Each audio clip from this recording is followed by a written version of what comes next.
Chase is sitting there. He's got Galloway on the out. He's got the corner out. Which guy were you looking for him to throw the ball to? Because it looked like Galloway had broken open in the corner and drifted that. Yeah.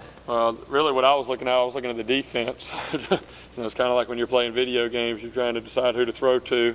So I'm looking at the defense, trying to decide where he should throw the ball. And I'll say this too: we knew they were going to be more than likely in a two-safety defense, but they were probably even a little bit more exotic with the look that they gave him, which I don't blame them, with a young guy out there. And so they tried to disguise it. And I mean, he went through his reads. He made the correct read and delivered the ball. I think the corner tried to play both a little bit. And obviously 4th and 6, you're hoping the corner would play a little bit more on the shallow and let you get the ball thrown in. If he played deeper, then we have to throw it to Galloway, and he's got to run for those last 3 or 4 yards to go get it. And I thought Chase showed great composure in that situation, read it correctly, and then threw a perfect ball. So it really takes that to be able to get that done. For me, when it's 4th and 1, as coaches, you just kind of flash back, and I'm like, here we are. This is Pitt 2 years ago. And so to see ourselves now come back in that situation and overcome that late in the game when you have a chance to go win it, I think those are positives that you look for and to really show growth and encourage your guys down the road. Jeff, it seems like every program either has broken ground or has a blueprint for one of those buildings there.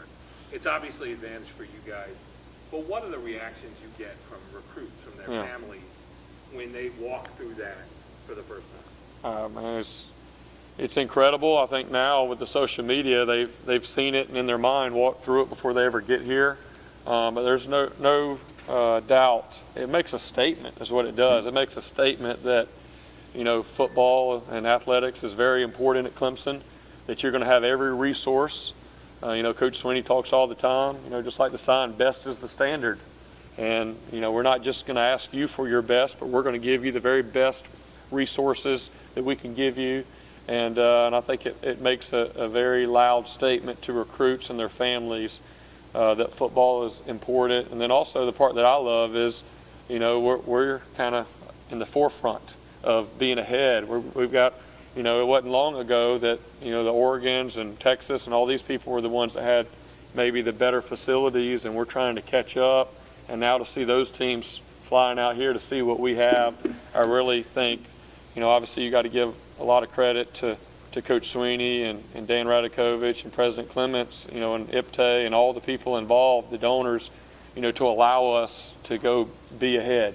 And that's something we're striving to do and we'll continue to do. We're always looking for ways to get better, but it makes a loud statement. It makes our job as recruiting coaches that go on the road and bringing guys in. I can remember years ago, my first year as a graduate assistant, us recruiting some top guys and trying to get them on campus, and we walked them around the facilities that we had at the time, and we never got them back. And it didn't matter if they liked you as a coach or whatnot. Their eyes are seeing one thing, and they're maybe hearing another thing from you. And so, it allows us to, be able to check that box that we have some of the best, if not the best, facilities in the country. And really, it's not just about recruiting, it's for our players every day. These guys are every day are able to work, and just the functionality. We've got an unbelievable setup, and just little things like being a flex inside every day, to do our walkthroughs inside every day, instead of being out there and having the heat on you, and just the cumulative effect of that over a long season. Like we said, we played 44 games in 3 years. There's advantages in that. And if your indoor facility is 2 miles away from your football complex, you got to make a legit decision that today we're going over there. So, there's a lot of things that have been put in place here that have allowed us to have the success that we're having. And, a lot of it is the support that we have from our donors, which is awesome and makes us proud going out recruiting to this type of environment. I'm going to wrap them up so we start, Coach. Thanks, Coach. All right.